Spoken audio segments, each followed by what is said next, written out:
নমস্কার বন্ধুরা, আরও একটি নতুন ভিডিওতে স্বাগত জানাই তোমাদের। রাম বিজয়ের মাত্র হাতে গোনা কয়েকটি দিন বাকি, তাই আজ আমি চলে এসেছি রামরাজাতলার রাম ঠাকুরের কিছু অজানা কথা নিয়ে।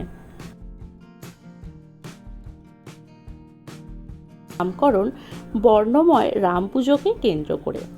আনুমানিক ৩০০ বছর আগে সাঁতরাগাছি অঞ্চলে জমিদার অযোধ্যা রাম চৌধুরীর হাত ধরেই এই অঞ্চলে রাম পুজো শুরু হয়। ২৮ ফুট উচ্চতার অম্ল হরিৎ বর্ণের রাম সীতা মূর্তি।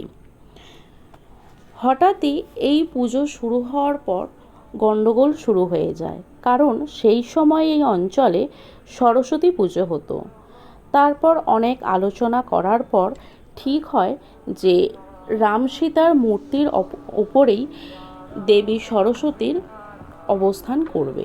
সেই থেকেই রাম সীতার মূর্তির ওপর দেবী সরস্বতীর ৫টি মূর্তি আছে। এছাড়া শিব, ব্রহ্মা সহ প্রায় আরও ২৬টি দেবদেবীর মূর্তি থাকে। শোনা যায় এই মন্দির দর্শন করতে এসেছিলেন স্বয়ং মা শারদা। প্রতি বছর বৈশাখ মাসের রামনবমী তিথিতে রাম সীতার আনুষ্ঠানিক পুজো শুরু হয়।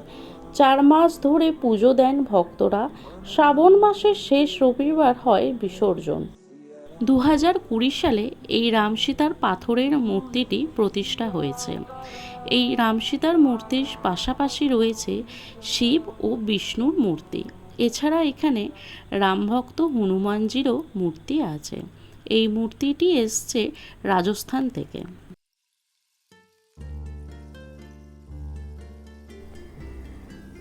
রামনবমীর এই পুজোর জন্য এখানে বসেছে অনেক মেলা। এই মেলাতে প্রচুর মানুষের ভিড় হয়। আগে এই মেলা চলতো ৪ মাস ধরে, এখন এই মেলা থাকে সারা বছর।